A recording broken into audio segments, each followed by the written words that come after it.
Magandang araw po. Binubukas na po natin ang hapag para sa mga tanong. Magandang hapon po, Terry Ridon. Tungkol lang po doon sa sinabi ni Attorney Paulo Panelo, yung abogado ni VP Sara regarding sa perjury case against Ramil Madriaga. Ang sinasabi po nila is weakest link si Mr. Madriaga, and gustong-gusto nila na mag-witness ito dahil parang witness sa side nila si Mr. Madriaga. Gusto nilang sa pagsasalita ni Mr. Madriaga sa Justice Committee ay lalong lalabas yung mga kasinungalingan at mapapatid siya sa sarili niyang mga salita. Ano pong reaksyon niyo dito? Well, una po sa lahat, sino po si Paulo Panelo? Dito po sa impeachment proceedings. Si Attorney Panelo po ay abogado lang po ng Vice President sa kanya pong perjury case. No? So, I don't think meron po siyang poder para magbigay po ng komentaryo doon po sa pagtakbo po ng defense panel strategy, no? Dito po sa usapin po na ito. No? So, ang dapat po nagsasalita dyan ay miyembro po ng Duterte Defense Panel sa impeachment proceedings. Hindi po yung abogado, dito lang po sa perjury case, no? Para sabihin niya po na weakest link si Mr. Madiaga. Yun po yung una. Pero pangalawa at mas mahalaga, kung sinasabi ho nila na weakest link po si Mr. Madiaga, ang remedyo po rito, hindi po yung press con. 2 araw po yung April 14 hearings. No? Ang sabi nga ho ni Attorney Panelo, nagpapatawag ho silang press con ngayong araw po na ito para unahan na lang. Ito po magaganap po na April 14 proceedings, baka daw po may maniwala. Pero alam po ninyo, ang pinakamahalaga at pinakamabigat po sa totoo lang, no? Para ho pasinungalingan itong sinasabi po ni Mr. Madiaga, ay dapat po humarap ang pangalawang Pangulo sa April 14 House impeachment hearings po ng impeachment. No?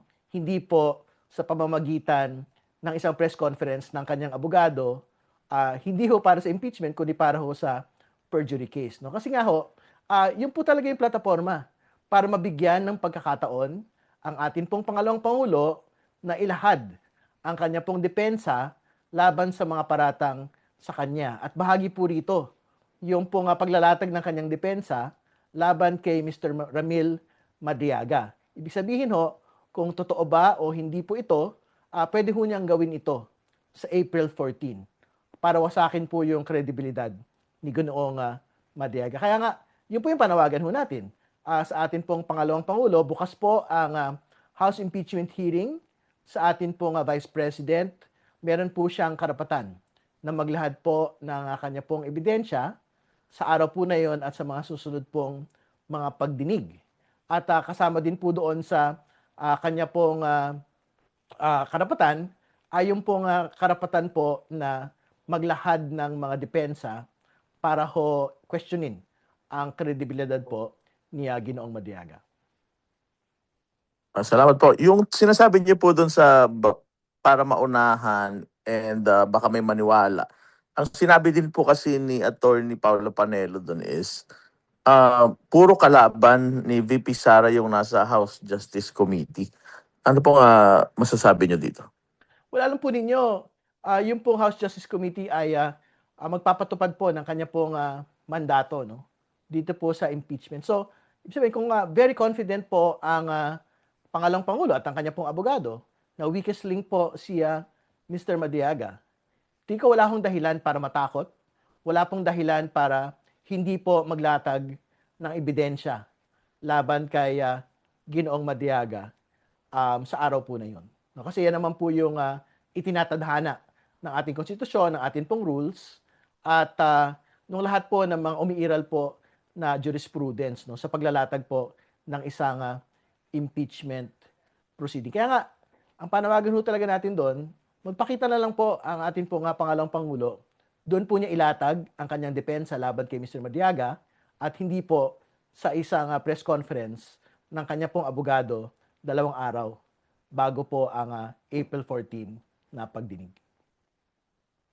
Huling tanong na lang po kung yung sinasabing weakness ng testimonya ni Madriaga na sinasabi nitong si Attorney Paulo Panelo ay wala daw pong mga detalye yung affidavit ni Mr. Madriaga na walang mga petsa, walang mas mahalagang mga detalye, kaya mahirap daw po itong i-verify.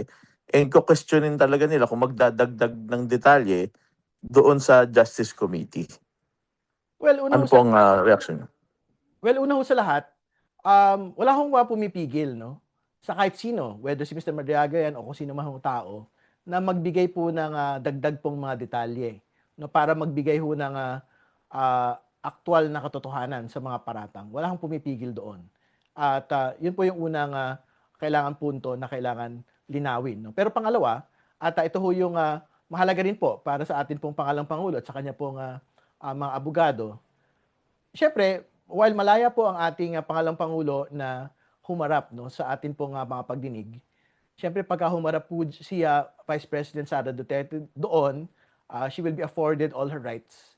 But again, in terms of their legal strategy po, she will have acknowledged therefore the jurisdiction of the House Committee on Justice in the impeachment proceedings and on her. No? So ibig sabihin, yung kanya pong Supreme Court petition seeking to stop the House Committee on Justice from proceeding will be immediately dismantled, no? Kasi jurisdictional po yung question. So in the moment na magpakita po ang pangalawang pangulo doon, yung pong kanyang kaso sa Korte Suprema, I think will be mooted entirely. Okay po. Maraming salamat. Okay, maraming salamat po. Magandang hapon.